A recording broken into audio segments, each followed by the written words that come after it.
Hello guys, നമുക്കിന്ന് easy ആയിട്ടൊരു beef കറി എങ്ങനെ ഉണ്ടാക്കാൻ നോക്കാം. ആദ്യം കഴുകി വൃത്തിയാക്കി വെച്ചേക്കുന്ന ബീഫിലേക്ക് എല്ലാ പൊടികളും ആഡ് ചെയ്യുക. ഞാനൊരു 1.5 സ്പൂൺ മുളക് പൊടി, പിന്നെ ഒരു 1/2 സ്പൂൺ മല്ലിപ്പൊടി, മഞ്ഞൾപ്പൊടി, ഇഞ്ചി വെളുത്തുള്ളി പേസ്റ്റ്, പച്ചമുളക്, സവാള കുറച്ച് കുഞ്ഞായിട്ട്, ഒരു സവാളയുടെ പകുതി ചെറുതായിട്ട് അരിഞ്ഞത്, വിനാഗിരി, പിന്നെ ഞാൻ മറന്നുപോയ കുരുമുളക് പൊടി, പിന്നെ കറിവേപ്പില, മല്ലിപ്പൊടി മറന്നുപോയായിരുന്നു, അതും ആഡ് ചെയ്തു. എന്നിട്ട് നല്ലപോലെ മിക്സ് ചെയ്ത് വെക്കുക.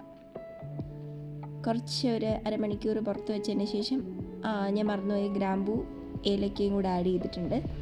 അപ്പം നല്ലപോലെ മിക്സ് ചെയ്തിട്ട് ഒരു 15 മിനിറ്റ്സ് പുറത്ത് വയ്ക്കുക. അതിന് ശേഷം കുക്കറിൽ വയ്ക്കുക. കുക്കറിൽ വെച്ച് ഒരു 5-6 വിസിൽ വേണം. ആ സമയത്ത് ഞാൻ ചെറിയ ഉള്ളി ചോപ്പ് ചെയ്തെടുത്തു. അതിനുശേഷം ഒരു പാത്രത്തിൽ എണ്ണ വെച്ച് ഇഞ്ചി വെളുത്തുള്ളി പേസ്റ്റ് ആഡ് ചെയ്തു.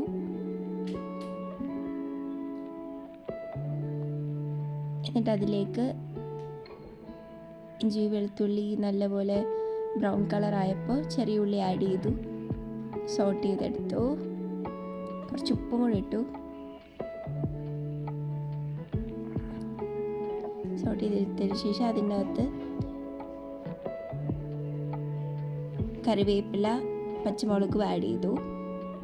ഇനി ഇതൊരു ബ്രൗൺ കളർ ആവണം. അതിനുശേഷം ഞാൻ ഇവിടെ ആണെങ്കിൽ കറി മസാല ഡയറക്റ്റായിട്ട് പൊടിച്ചല്ല ഇടുന്നത്, നമ്മൾ അത് കല്ലിൽ അരച്ചാണ് എടുക്കുന്നത്. അപ്പോൾ അതാണ് ഞാൻ ആഡ് ചെയ്തത് ഇപ്പോൾ. എന്നിട്ട് അതിലേക്ക് കുറച്ച് മുളക് പൊടി, ഒരു 2 സ്പൂൺ മുളക് പൊടി ഞാൻ ആഡ് ചെയ്യുന്നുണ്ട്. എന്നിട്ട് ഒരു 2 സ്പൂൺ മല്ലിപ്പൊടി, ഒരു 1/4 സ്പൂൺ മഞ്ഞൾപ്പൊടി, ഇതൊന്ന് സോട്ട് ചെയ്തെടുക്കുക. നല്ലപോലെ മിക്സ് ചെയ്യുക. കുറച്ച് നേരം നമ്മളിത് മിക്സ് ചെയ്യണം. എന്നാൽ മാത്രമേ അതിൻ്റെ ഒരു പച്ച മണമൊക്കെ ഒന്ന് മാറി വരുള്ളൂ. എന്നിട്ട് ഇതിങ്ങനെ അടി പിടിക്കുവാന്ന് തോന്നുവാണെങ്കിൽ കുറച്ച് വെള്ളം ഒന്ന് അവിടെ തളിച്ചു കൊടുക്കുകയാണെങ്കിൽ അടി പിടിക്കുന്നത് മാറും. പിന്നെ ഞാൻ സൈഡിലായിട്ട് തേങ്ങാക്കൊത്ത് റോസ്റ്റ് ചെയ്തെടുക്കുന്നുണ്ട്. പിന്നെ ഇതിൻ്റെ അകത്ത് കുറച്ച് തക്കാളി ഇട്ട് മിക്സ് ചെയ്തു. കാരണം അടി പിടിക്കാതിരിക്കാൻ വേണ്ടിയിട്ടാണ്.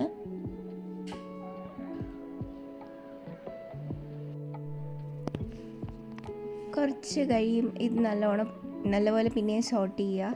എന്നിട്ട് നമ്മൾ നേരത്തെ റോസ്റ്റ് ചെയ്ത് വെച്ച തേങ്ങാക്കൊത്ത് ഇതിലേക്ക് ആഡ് ചെയ്യുക.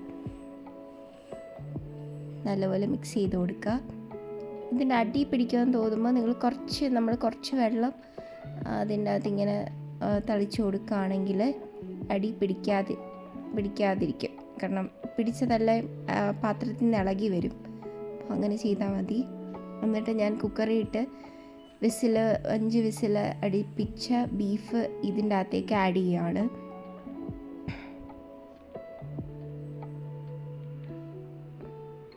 എന്നിട്ട് നല്ലപോലെ മിക്സ് ചെയ്ത് കൊടുക്കുക. ഇത്രയും കഴിഞ്ഞപ്പോൾ നമ്മുടെ ബീഫ് കറി ഓൾമോസ്റ്റ് സെറ്റായി. ഇനിയിപ്പോൾ കുറച്ച് നേരത്തേക്ക് ഇത് കുക്ക് ചെയ്യുക, ഒരു 15 മിനിറ്റ്സ് കുക്ക് ചെയ്യുക. എന്നിട്ട് ഞാൻ ലാസ്റ്റായിട്ട് കുറച്ച് കുരുമുളക് പൊടിയും കുറച്ച് ഉപ്പും കൂടെ ആഡ് ചെയ്യുന്നുണ്ട്. അത് മിക്സ് ചെയ്തു. പിന്നെ ഒരു 5 മിനിറ്റും കൂടെ കുക്ക് ചെയ്തതിന് ശേഷം നമ്മുടെ സ്വാദിഷ്ടമായ ബീഫ് കറി തയ്യാർ. ഇനി നമുക്കിത് കഴിക്കാം. ഇത്രയേ ഉള്ളൂ. എല്ലാവരും വീട്ടിൽ ട്രൈ ചെയ്യുക. അടിപൊളി ബീഫ് കറി ആയിരുന്നു. Okay guys, bye.